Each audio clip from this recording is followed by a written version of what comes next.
Castalla es una primera visita institucional, pero que además sobre todo es una visita de trabajo, al más alto nivel. Hemos hecho saber al presidente todas las necesidades que tenemos en nuestra localidad, que son muchos y son proyectos muy importantes. En compañía de Javier Gutiérrez, un gran diputado de Infraestructuras, es un honor para nosotros, en primera visita oficial como presidente de la Diputación de Alicante, poder firmar como símbolo de compromiso con el gran futuro por el que trabajaremos codo a codo. Como siempre, un orgullo estar.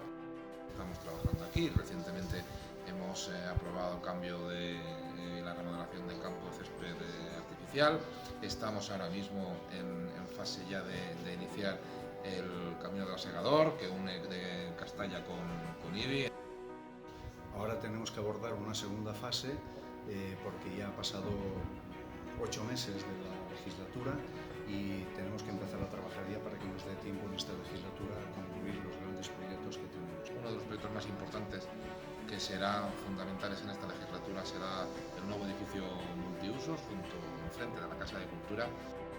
Castalla es un municipio, es un alcalde y es un equipo de gente que sabe exactamente lo que necesita y precisamente por eso va a ser mucho más difícil que podamos encajar. Agradeceros vuestra visita y que nos veamos muy pronto otra vez. Esta primera visita oficial es la primera, afortunadamente, de muchas otras de inauguraciones, de inversión, de trabajo y de futuro para Castalla.